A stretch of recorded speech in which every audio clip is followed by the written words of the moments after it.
बहुत समय पहले की बात है, जब देवता धरती पर राज करते थे। मिस्र पर शासन करता था एक न्यायप्रिय और शक्तिशाली देवता, ओसिरिस।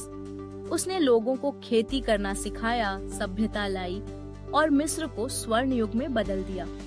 उसकी पत्नी थी आइसिस, प्रेम, जादू और शक्ति की देवी। दोनों का प्रेम अमर और अटूट था। लेकिन हर महान कहानी में एक शत्रु होता है, और इस कहानी में वो था सेट।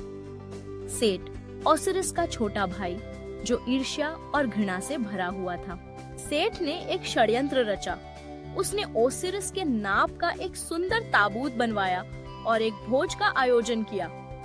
वहां उसने घोषणा की, जो भी इस ताबूत में पूरी तरह फिट होगा वो इसे पा सकता है। जब ओसिरिस उसमें लेटा तो सेठ ने ताबूत का ढक्कन बंद कर दिया, उसे सील कर दिया और नील नदी में फेंक दिया।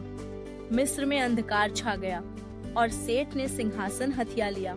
आइसिस, जिसने अपने पति की खोज में पूरी धरती छान मारी, अंततः वह ओसिरिस का ताबूत खोज निकालती है। लेकिन सेठ उसे फिर से चुरा लेता है और ओसिरिस के शरीर के 14 टुकड़े कर देता है और उन्हें पूरे मिस्र में बिखेर देता है।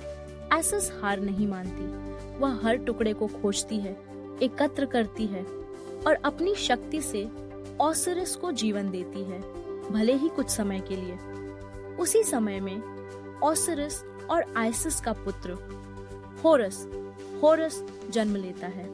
ओसिरिस अब जीवित नहीं रह सकता, इसलिए वह पाताल लोक, अंडरवर्ल्ड चला जाता है, जहां वह मृतकों का न्यायाधीश बन जाता है।